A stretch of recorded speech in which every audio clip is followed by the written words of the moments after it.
James Robinson, he is one of the most difficult players to value right now because there's so much uncertainty, because he was terrific as a rookie, but unfortunately, he was also an undrafted free agent, and that leaves a ton of uncertainty. So let's figure out what to do with James Robinson. First off, I just want to point out where I'm coming from on James Robinson. I was an early adopter. On May 4th, 2020, I gave the patrons, is at 12:30 a.m. because I do most of my stuff in the middle of the night. I said to the patrons, got the receipts to prove it. You got to go get, I said, for what it's worth, I think I'll snag a bit of Darnell Mooney. And here are a couple of guys I'm targeting on waivers. James Robinson was one of them. Steven Sullivan was one of them. And John Hightower was one of them. So it was Mooney, Robinson, Sullivan, and Hightower. Those are the four guys I suggested to go and get on waivers. These guys were not part of ADP.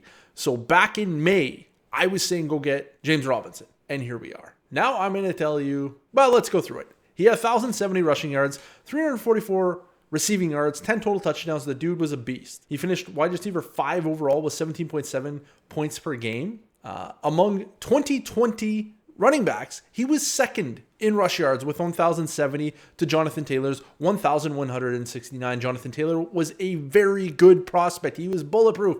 He wasn't generational, but he was bulletproof, and that counts for something. So James Robinson, very, very good. 72.9 offensive grade. That wasn't quite as impressive as RB4 in the 2020 class in terms of offensive grade from PFF. So that's fine. Wasn't great. It wasn't bad. When you look at the average defenders he faced in the box, this is where it kind of gets a little bit scary. He faced 6.7 defenders in the box. It's number 41 in the NFL. That's not a lot. That's a pretty light defensive workload that he had, or that's a pretty light defense he has to battle through. His workload was not difficult.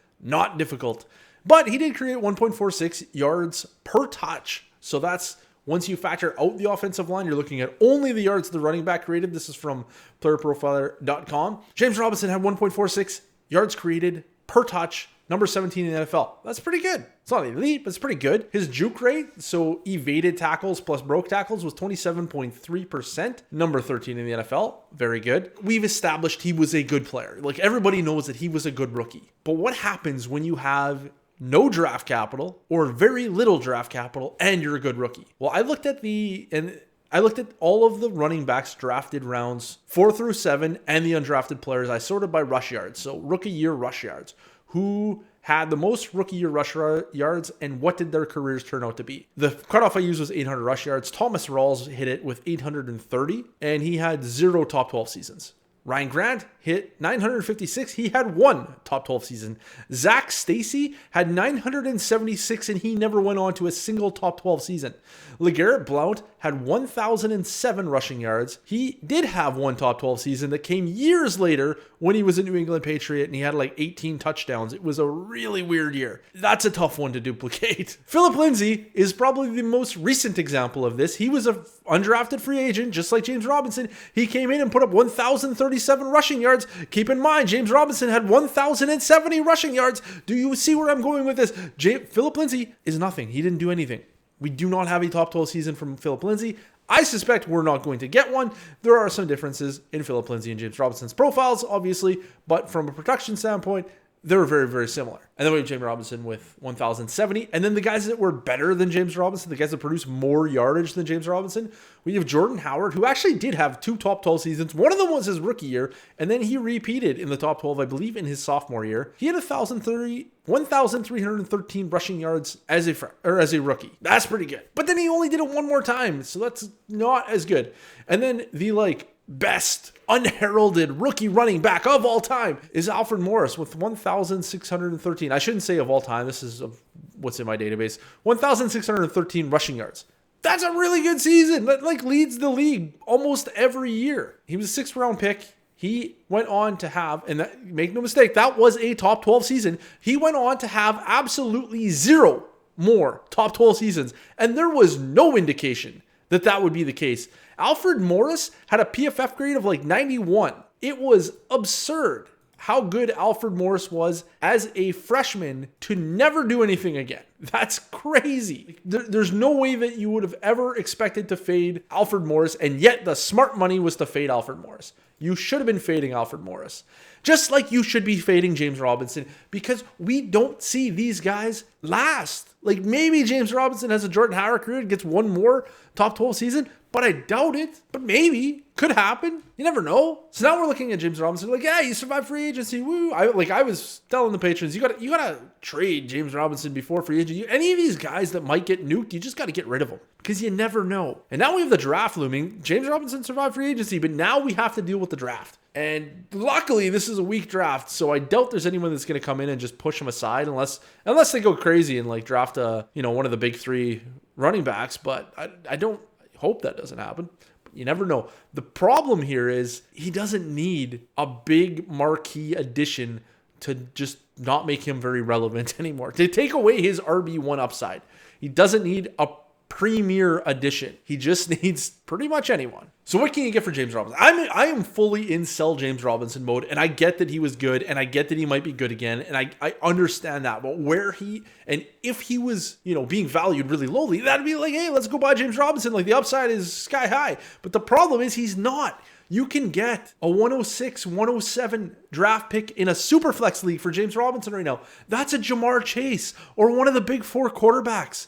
Like, we're talking about premier players with elite draft capital that have maximum staying potential, maximum future seasons, not just maybe hopefully one, like James Robinson might provide. That's from Dynasty League Football's Trade Analyzer. Then they have the suggested players function.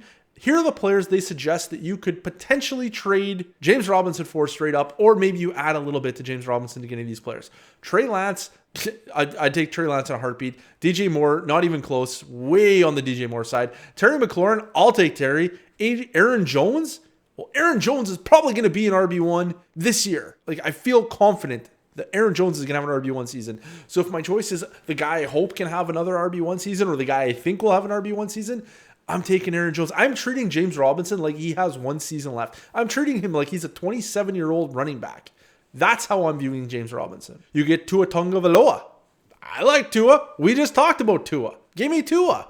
You get Ryan Tannehill. If Ryan Tannehill continues to play the way that he does, he's going to continue being a very, very good asset for you. I'm not sure that he will, but I think that what might happen is the efficiency gets knocked down and hopefully the pass attempts go up to offset it. We'll see, but I would take Ryan Tannehill. Ezekiel Elliott, yeah, of course. He's probably got maybe 2, maybe 3 more RB1 seasons. Ezekiel Elliott has been phenomenal in the NFL. And then we have Clyde Edwards-Helaire. Last year, everyone's out over their skis about Clyde Edwards-Helaire being the best thing that ever hit fantasy. He's the sliced bread of fantasy. He obviously wasn't, and that was a mistake by everyone. He was my RB5. I moved him up a lot based on landing at KC, but I couldn't put him ahead of good players. Like, you just can't bump a bad player ahead of good players just because of his landing spot. It doesn't work that way for me.